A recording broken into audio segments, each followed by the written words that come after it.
Hello and welcome to this conversation as we do part of our Copperberg Aftermarket debrief sessions. Whenever we have the power of 50, we have great people in the room across all areas of the industry, from the different parts of the manufacturing community and some of the key solution providers as well.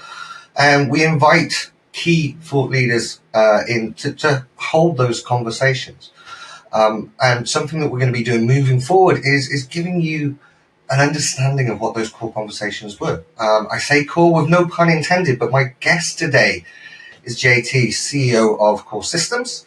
As is the tradition here on all of the Field Service News long-form conversations, I'm going to ask my guest to introduce himself because he'll do a better job than me. We're just going to dive into some of the key points that JT took away from the discussions in Denmark earlier this year. JT, welcome. How are you doing, sir? Hi, Chris. Thanks for the welcome and thanks for the intro. I'm doing very well. How are you? Yeah, I'm really good. I'm not sure when we'll put this out, but we're all just kind of gearing up just towards the end of the year, and it's been a great year, really busy. And like I said at the top, it was great to meet with you in Denmark. Gosh, it feels like a long time ago. It wasn't actually that long ago. But before we dive into the conversation, give us the helicopter overview. Give us the elevator pitch for Coresystems and yourself. Tell us about your role. Yeah, with pleasure. So maybe quickly about myself.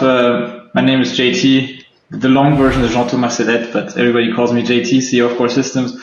I joined Coresystems 2 years ago, and because I found it a fascinating company, both from its history but also from its potential, essentially, which we've spent the last 2 years kind of building upon. And Coresystems, a lot of people know it from the FSM days. Coresystems was the company behind FSM originally. And then back in 2018, FSM as a software was carved out and sold to SAP, which is where sometimes people get confused because they believe we are part of SAP, which we're not. And so Coresystems continued on. We built a lot of software for the ERP space, time management software, etc. I very often call it nuts and bolts software. We had always and continued even after the carve out to SAP to have very strong capabilities in the area of field service management and customer service management in general.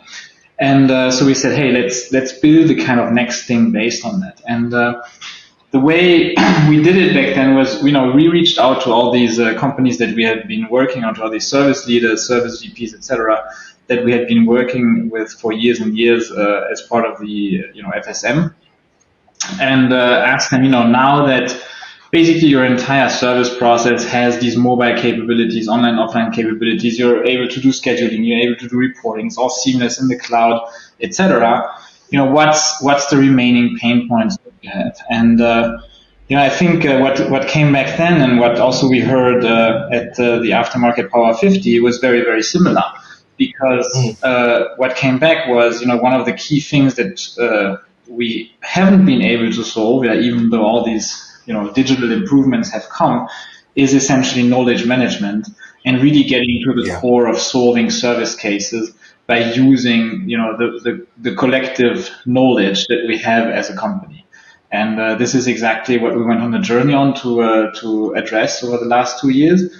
And so a couple of months ago, successfully, we have released Inside Loop, which is the new flagship product now of Coresystems. Excellent, yeah. And it was a lot of conversations that we were having around in Denmark around the Power of 50. Absolutely, echoed what you're talking about there. And I've been hearing this as well. My job is to speak to service leaders on a day in, day out basis, and I think it's interesting. You kind of reference some of these, the various different pieces, the digital transformation journey we're all going through. But one of the perennial challenges that we're seeing, and I'm seeing this across the entire board, whether it's whether it's in the EMEA, in the US, whether it's when I'm over in the APAC region, the ASEAN region, and it doesn't matter which industry, we're seeing challenges with finding more engineers. And so companies are desperate to be able to reduce the triage, so we're not having every call should be first time fixed when we can do this. And this is where AI tools are absolutely going to be hugely pivotal in my view. We need to be able to do less with more, and we need to be able to get the knowledge to the right place at the right time, seamlessly and efficiently. And I think that's where you guys are really coming at this. Have I got that right? That's absolutely correct. Yeah, I mean, I think you hit the nail on the head there. Having having a great workforce that is enabled, and dealing with problems like aging workforce, where you have long-time technicians who've been in the company for 30, 40 years and are retiring. You're losing that knowledge, and you're recruiting a new workforce that very often also tends to be faster moving, like in the sense that they will stay in a job for a much shorter period of time than generations before have done it. I think that's really where the major pain comes from, and we've seen that when you think about it, if you look at these digital tools that we've implemented in service organizations over the last decade, essentially, we've given the companies the capabilities to have all the knowledge from the different service cases in the past in one database, in one location. But we also found out that they're never using it again, right? It sits in the database, and essentially from there, the one time you actually look at it again is if a customer complains about the invoice, right? Otherwise, you wouldn't be looking at that. But when you think about it, you have there the accumulated knowledge of your entire service organization. You have I always say you have the root cause and solution to all the problems that might affect the machines or equipment that you're selling, right? And so let's leverage that. That was our mantra at the beginning, and we said, okay, we're gonna build a system that allows you, using natural language technology and large language models, to go into these service cases, learn from them, learn what was the root cause that was identified in the specific that were associated with that issue, and what does it mean on how we're going to solve it.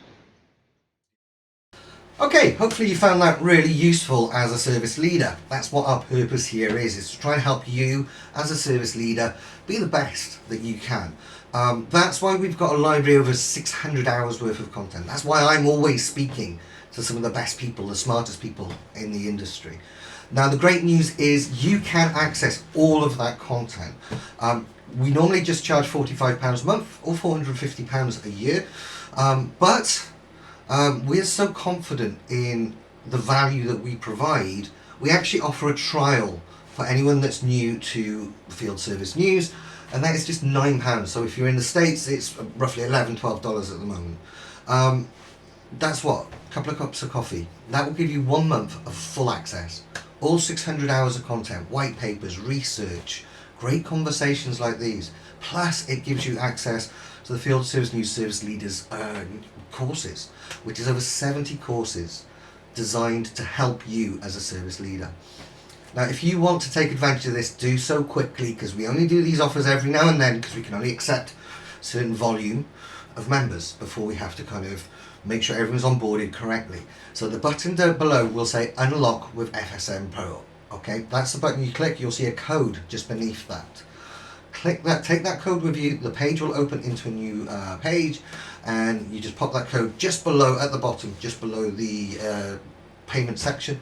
That'll reduce your price down to £9. You can cancel at any time. So if it's not right for you, and I'll be honest, it usually is, and most people do continue on to have the full membership. But if it's not right for you, that's fine. You can cancel, and you've still got that access. You can still download everything theoretically, but most people find that because we're adding new content every month, it's a hugely valuable service.